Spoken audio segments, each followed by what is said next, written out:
Obrigada, deputado Ayrton Lima. Bem, voltamos ao debate do pacote e parto dessa afirmação do deputado Matheus Wesp de que são salários básicos que têm que ser melhores. E eu concordo com isso. Mas, para evoluirmos para isso, tem que haver uma transição que não retire direitos e que não faça com que atuais trabalhadores se desestimulem completamente e não tenham estímulo na carreira. Então, não é possível que seja um bom salário, o mesmo salário, uma vida inteira. Isso não acontece nem na iniciativa privada.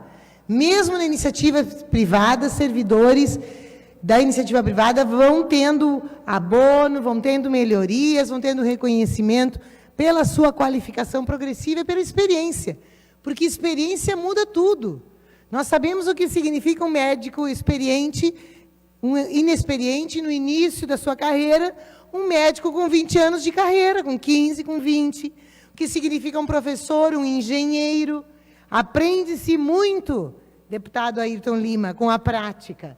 E se essa prática for acompanhada de estudo, mais ainda. Mais qualidade nós temos e grandes servidores nós temos. Então, o governador ele precisa pensar na política pública e não apenas numa conta de chegada. Transformar servidores em números e esvaziá-los de promotores de políticas públicas, de produtores de conhecimento, de sujeitos que entregam direitos. O deputado Sebastião Mello aqui dizia que tem muita lei, se essas leis resolvessem, o mundo estaria resolvido. As leis ensejam direitos. Quando fui presidente da Casa, da Câmara Municipal, deputado Ayrton, eu coloquei a seguinte chamada como a minha gestão, transformando leis em direitos. Porque as leis, na verdade, ensejam direitos, esses direitos só serão realizados na medida que as políticas públicas acontecerem. Claro, tem direitos que não precisam nem políticas públicas, como a presunção de inocência, que estava em altos debates até o STF tomar a decisão que isto é uma questão fundante da democracia brasileira, a presunção de inocência, ela levantada, qualquer calúnia que levante por alguém, esta pessoa poderá ser acusada presa e cumprir pena. Então, presunção de inocência é uma lei fundante da nossa democracia. As outras leis que proclamam direitos precisam de políticas públicas. E é sobre as políticas públicas e como fazê-las acontecer que nós temos que nos debruçar quando o governo do Estado nos propõe analisar tantas mudanças profundas nas carreiras dos servidores. Profundas. Uma delas, que me parece que nós temos que nos deter, é que os servidores que até aqui construíram uma vida de trabalho e adquiriram um salário e que é baixo, e eu não estou falando dos altos salários, estou falando dos salários baixos, médios, eles não podem ter simplesmente suprimidas essas construções, essas aquisições que se chamam vantagens. Então, um dos mecanismos que o governo está fazendo é o seguinte: tudo que o servidor adquiriu em carreira vai se transformar numa parcela autônoma. Falo aqui para os nossos servidores da Assembleia Legislativa, que estão com boto de luto, com razão de luto, porque tudo que construíram no seu percurso, se prosperar a proposta do governador, vira uma parcela autônoma, olha a perversidade, e vai ser extinta, porque essa parcela autônoma ela não terá mais reajuste. E eu vou solicitar, deputado Ayrton Lima, a liderança para encerrar, então, os debates da minha participação. Concedido, deputada Sofia Coitão. Muito obrigada. Então, esse mecanismo, ele é muito importante que se saiba, que ele será da seguinte maneira: quem lutou e ganhou os seus triênios, quinquênios adicionais, que agora estão extintos. Portanto, por isso que digo que o salário vai ser de 1 para 1,5. 40 anos de trabalho, o salário vai ser 1, em 40 anos de trabalho vai valer 1,5. Essa é a proposta do governador. Será que nós não vamos perder todas as melhores contribuições de servidores para fora da carreira pública? Porque vai ser melhor uma carreira privada, podem ter certeza. Porque, inclusive, tem mecanismos de demissões.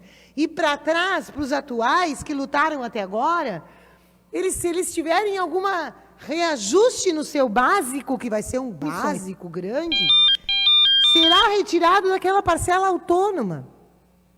Portanto, tudo que ganharam em vantagens, que não existirá mais para os novos, vai aos pouquinhos vindo para cá, para o salário básico, vai deixá-los no mesmo tamanho. Portanto, ele não vai ganhar nenhum centavo. Isso pode significar para um servidor 10 anos com os atuais mesmo salário, independente de inflação, portanto, com menos poder de compra. Não tem como nós concordarmos, não tem como nós acharmos que os servidores devem lutar, porque significa que vão perder. O próximo período das suas vidas vai ser diminuindo ganhos. E quando chegar na aposentadoria, ainda vai contribuir mais para a aposentadoria. Que hoje contribui quem ganha acima do teto. É justo e redistributivo. Hoje, aposentados contribui quem ganha acima de 5 salários mínimos. E está bem, ganha acima de 5 salários mínimos, contribui com a aposentadoria dos demais. Mas o governador quer não só colocar em linha descendente as carreiras de quem está hoje, na atual exercício, que ganhou ou galgou metade da sua carreira, e não só isso, como também vai saquear na hora da aposentadoria. Portanto, eu não acho que tem nada de justo isso. Nós estamos tratando com pessoas, com sujeitos, com seres humanos, que fizeram um concurso e um contrato, e projetaram a sua vida e se dedicaram a essa vida. E nós temos que pensar nisso. Novas carreiras com outro gabarito, com um pouquinho mais de equilíbrio, podem ser propostas, mas com uma presunção, portanto, de quem entra em novas carreiras. Há uma questão importante, a principal fala do governador e da imprensa é que é impagável a conta da Previdência, que seria uma conta que pesa demais. Ontem eu ouvi que diziam a imprensa que 80% das receitas de tudo que o governo arrecada é usado para pagar Previdência. Então, para pagar servidores, entre Previdência e ativos. Uma das questões, essa conta é feita em cima dos custos brutos. Gente, o imposto de renda retido na fonte está somado ali como gasto de pessoal. Então, essa conta, ela é exacerbada, ela é equivocada. É para toda a sociedade olhar e dizer, meu Deus, todos os impostos estão indo para pessoal. Isso aí está errado. O cálculo do Tribunal de Contas é um cálculo objetivo que diz que é menos de 60% das receitas líquidas o gasto com o pessoal. 59%, 58%, não sei precisamente como está agora. Esse é o cálculo do Tribunal de Contas.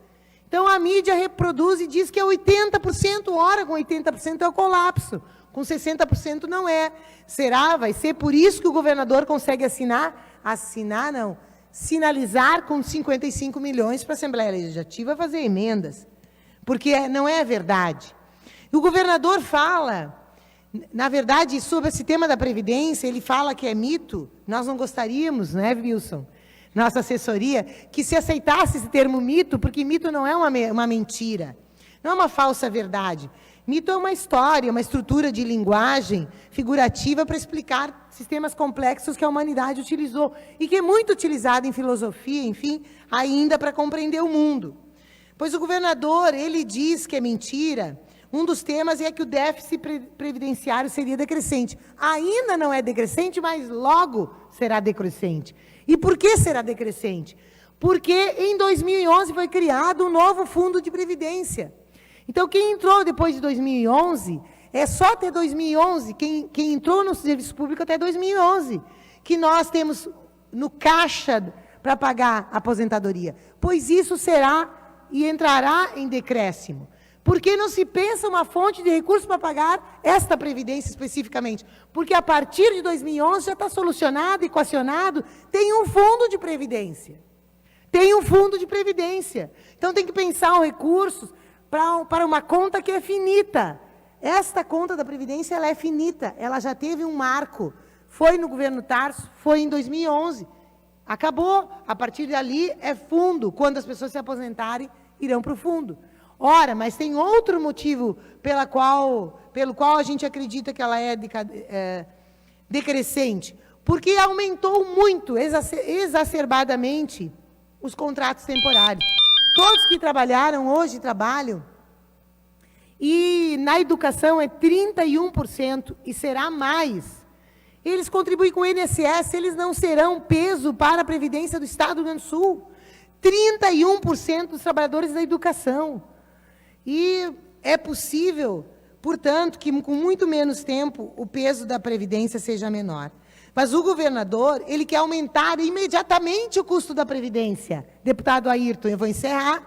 Sabe por quê? Porque ele está reduzindo no seu pacote a gratificação de permanência de 50% para 10%.